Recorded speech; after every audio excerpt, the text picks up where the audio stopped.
Okay.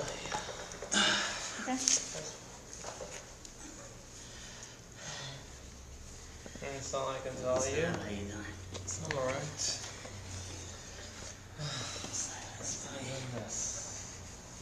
do this.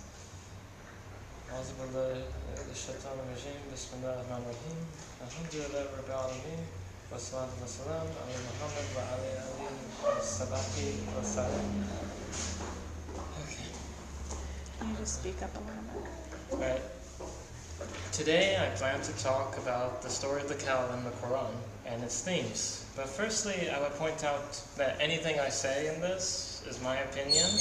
Therefore, it's open to discussion. In any of my blogs that I wrote, I always put this disclaimer on top. So also to spark discussion, also so then I try to prevent myself from sounding like self-righteous or anything. I try not to be like that at all. So, the story of the cow in the Quran is a short but very good story to help us understand our relationship with Revelation. So let us dive into it. It is in Surah Al-Baqarah, ayah 67 to 71 of the Quran. In it, God says, and lo, Moses said unto his people, Behold, God bids you to sacrifice a cow. They say, Do you mock at us? He answered, I seek refuge with God against being so ignorant. Yeah. Said they, Pray on our behalf unto thy sustainer, that he make clear to us what she is to be like. Moses replied, Behold, he says that is to be a cow, neither old nor mature, but of art of age in between. Do then what you have been bidden. Said they, Pray on our behalf unto thy sustainer, that he make it clear to us what color she should be. Moses answered, Behold, he says it is to be a yellow cow, bright of hue, pleasing to the beholder. Said they, Pray on our behalf unto thy sustainer, he make clear to us what she is to be like. For us, all cows resemble one another, and then, if so God so will, we shall truly be guided aright. Moses answered, Behold, he says it is to be a cow not broken into the plow of the earth, or to the water of the crops, free of fault, without markings of any color. Said they, and thou hast brought out the truth, and thereupon they sacrificed her, although they had almost left it undone. Alright, this essential story shows often what happens to many religions, not just Islam. In the beginning, the Prophet Moses goes to his people, saying that God wants them to sacrifice a cow. It could have been any cow. But no, they kept asking and asking for more and more details until it was nearly impossible for them to do the task that God originally bid them to do. This was emphasized by many famous classical Muslim scholars, such as Ibn Abbas, when he said, If in the first instance they had sacrificed any cow chosen by themselves, they would have fulfilled their duty. But they made it complicated for themselves, and so God made it complicated for them. Another scholar, Zamakhshari, also said, It would appear that the moral of this story points out to an important problem of all, and therefore also Islamic religious jurisprudence, namely the inadvisability of trying to elicit additional details in any aspect of any religious law that have originally been given general terms for. For more numerous and multiform such details become, the more complicated and rigid becomes the law. And lastly, a modern scholar, Rashid Rida, he was from the 1930s, comments on this story. Its lesson is that one should not pursue one's illegal inquiries in such a way as to make the laws more complicated. This is how early generations of Muslims visualized the problem. They did not make things complicated for themselves, and so for them, the religious law was natural, simple, and liberal in its straightforwardness. But those who came later added to it certain other injunctions which they had deduced by means of their own reasoning, and they multiplied those injunctions to an extent that the religious law became a heavy burden on the community. So all this definitely drives home the point, how whether clergymen or mullahs turn a religion from an essentially spiritual faith to change it for dry legalism, reducing religion to just a set of do's and don'ts, which basically sucks out all the spirituality out of religion. And especially for converts, it's enough to try and go through the 5 pillars, let alone hundreds of other rules that they throw at you. As a Muslim convert from atheism, I don't know if you guys know him, Jeffrey Lang, he pointed out that if he didn't study the Quran himself, he would have left it the next day if everyone only talks about rules, rules, rules. The Quran itself just gives a few divine commands and prohibitions. There are only a few rules in the Quran that are non-negotiable, like no murder, theft, adultery, incest, gambling, consumption of intoxicants. Basically anything that harms you or others emotionally, physically, or spiritually, which really there's a good reason why they said that said thing is wrong. But besides those basic rules, everything else we gotta figure it out for ourselves. Islam may be a way of life, but not the way a lot of conservatives Muslims see it, as doing everything mechanically like a robot. Though for the most part, legalism is a bad thing for religion on one extreme, it shouldn't be a no rules thing neither. You need boundaries, otherwise there is nothing left of religion.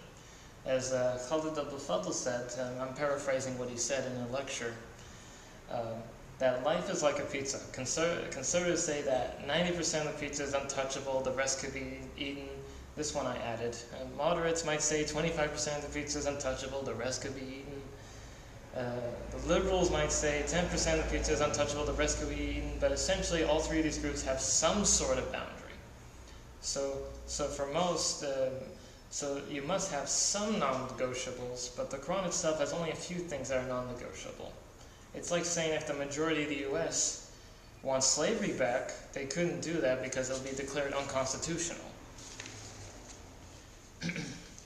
With this framework, another theme from the story is how the Quran is not the end-all be-all. And it is a foundation of our ethics and morals. But it doesn't tell us how to do every exact thing, from drinking water to washing our behinds. Excuse me for that. For things not mentioned in the Quran, God gave us a brain for a reason. This is where our intellect comes to play, and how we form our ethics. Conservative groups within Islamic tradition have imposed so many rules and regulations as a result that it makes Islam suffocating to practice. And I can make a break.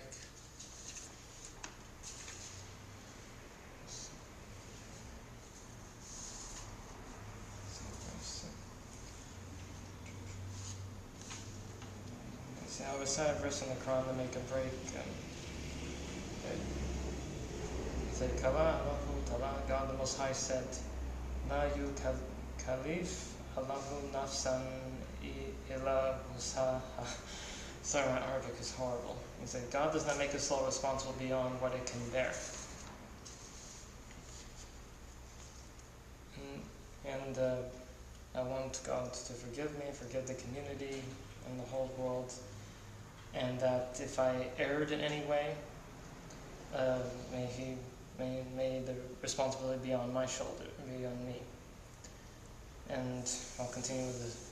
So I guess you guys say dua during the break? At the end. At the end? Yeah. Okay. I'll continue then. That's the first time I'm doing it, so bear with me. Alright, let's continue. So with the Quran and the foundation of these key principles, we use our reason working with these principles to map out our ethics with everything else according to our context and our circumstances. With the 12th century Spanish Muslim philosopher Ibn Hazm, he pointed out that unless the Quran explicitly forbids something, it is permissible by default unless proven as something wrong or harmful through reason, working with principles of the Quran, or through science. A good example is smoking. Nowhere does it say anything in the Quran or in the Hadiths about anything about smoking. So technically it would be by default permissible, but then through science nowadays we see it as something that's harmful for our body. And there's a Quranic principle that we should stay away from things that are hurtful to harm us emotionally, physically, or spiritually.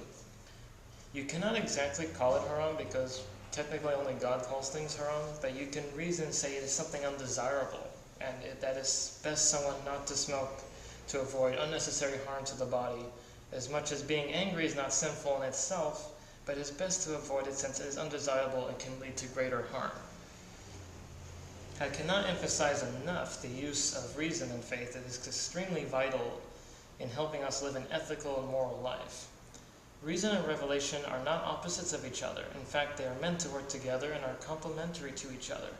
One cannot go without the other. Suspending one's reasoning, just taking the Quran literally without any respect to historical context and or blind following of a small elite, i.e. the ulama, scholars, clergymen, priests, what have you, makes oneself an intellectual prisoner of someone who of themselves have become intellectual prisoners of the past. Using reason without revelation, though, would make morality and ethics very subjective, with no solid foundation for their morality, as in the Quran, Surah Al-Kalam, ayah 36 to 39, I think it's Kalam, 68.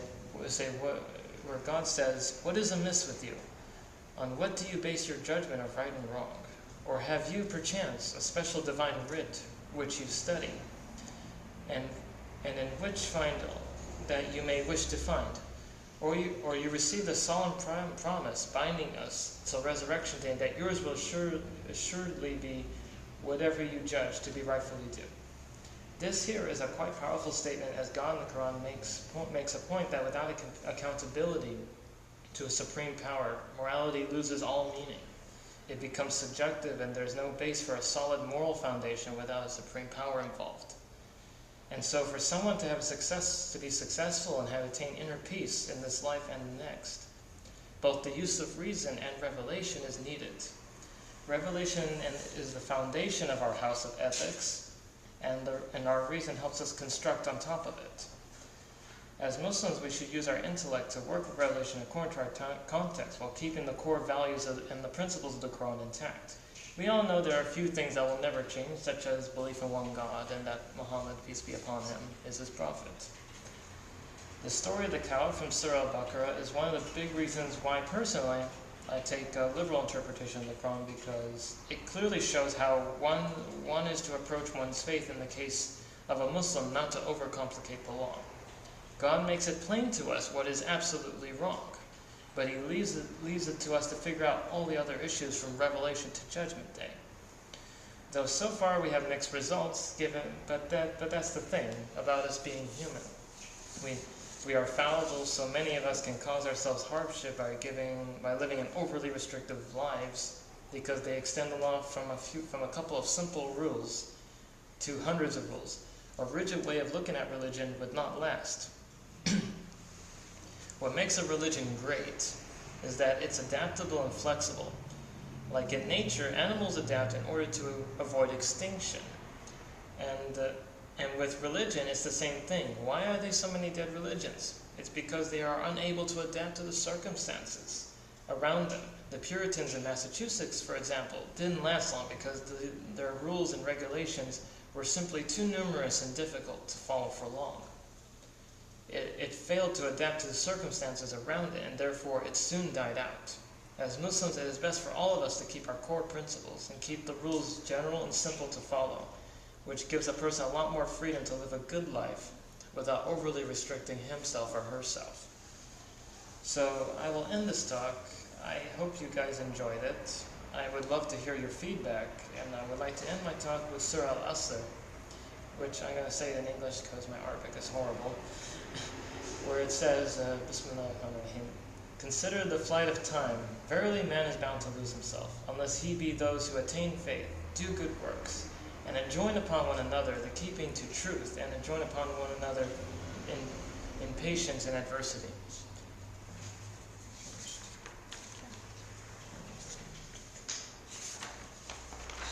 Anyone be willing to do the Iqamah today?